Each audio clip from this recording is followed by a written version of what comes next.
शहर से लगे अनुकूल देव वार्ड के एक महिला की संदिग्ध मौत को लेकर बस्तर पुलिस ने बड़ा खुलासा किया है और मृत महिला अर्चना घोष के घर के आसपास बारीकी से जांच पड़ताल की गई। इस मामले में बस्तर पुलिस ने खुलासा करके बताया कि मृत महिला के घर में जो साक्ष्य मिले और घर में काम करने वालों से पूछताछ की गई, साथ ही इलाके में लगे सीसीटीवी फुटेज भी खंगाले गए और बताया जा रहा है कि इस मर्डर मिस्ट्री में महिला की हत्या करने वाले घर ड्राइवर ने अपने 3 साथियों के साथ मिलकर महिला की हत्या की थी। वहीं बस्तर पुलिस अधीक्षक ने बताया कि मृत महिला के घर में शादी का माहौल था और महिला के घर में चोरी करना ही मुख्य उद्देश्य था, जिसके घर के ड्राइवर सहित 3 लोगों ने 1 जनवरी की रात को महिला के घर में जा घुसे और पीछे की दीवार फांदकर घर के अंदर दाखिल हुए और सोने जा रही महिला के मुंह में हाथ रखकर सांस रोक दी, जिसके बाद महिला की मौके पर मौत हो गई। जिसके बाद हत्या करने वाले सभी 4 फरार आरोपी हो गए। वहीं मामले की पड़ताल कर रहे पुलिस ने 4 आरोपियों को गिरफ्तार करके उनके कब्जे से 1 लाख के सामानों को बरामद किया और नकदी को आरोपियों द्वारा खर्च कर दिया गया। फिलहाल सभी 4 आरोपियों को गिरफ्तार करके पुलिस विवेचना में लगी है। जगदलपुर से ब्यूरो चीफ अनिल राव की रिपोर्ट। दिनांक 2 जनवरी 2025 को बोधघाट थाना को में सूचना मिली कि अनुकूल देव वार्ड में एक घर में एक महिला की डेड बॉडी मिली है। सूचना मिलने पर जब पुलिस वहां पहुंची तो संदिग्ध अवस्था में वो बॉडी मिली हुई थी।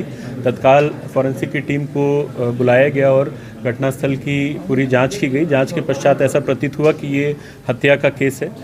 तत्काल उनसे जुड़े सभी लोगों से हम लोगों ने पूछताछ चालू कर दी। साथ साथ अलग अलग टीमें बनाकर सीसीटीवी का अवलोकन और साइबर सेल की जो टीम है वो कॉल डिटेल्स वगैरह का, उस इलाके के मोबाइल वगैरह का अवलोकन करना उन्होंने चालू किया। इसी कड़ी में जो इनके घर में काम करने वाले मेड थे और जो ड्राइवर थे, इन सब का भी बयान लिया गया। जब बयान के पश्चात टेक्निकल डिटेल्स का अवलोकन किया गया तो कुछ विरोधाभास लगा हमको जो ड्राइवर है उसके बयान में।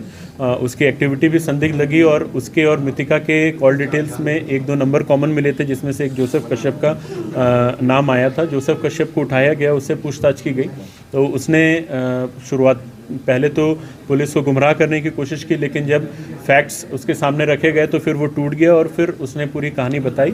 उसने बताया कि रोहित ने ये पूरी घटना की प्लानिंग की थी। उसका उद्देश्य था कि घर में शादी होने वाली है तो कुछ पैसे और जेवर वहाँ पे रखे हुए हैं, घर में घुस करके उनको आसानी से चोरी किया जा सकता है। तो इस काम के लिए उसने जोसेफ को बताया और जोसेफ ने अपने 2 साथी नीलू बघेल और पप्पू बघेल को इन्वॉल्व किया।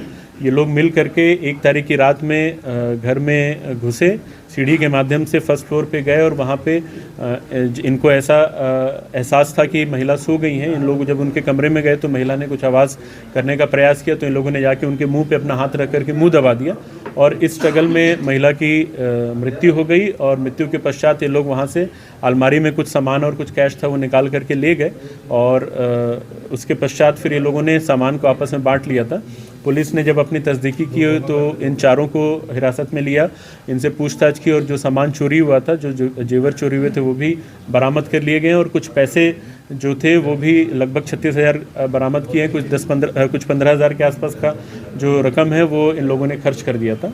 पूरे मामले की विवेचना के पश्चात आज इनको न्यायिक रिमांड पे भेजा जा रहा है।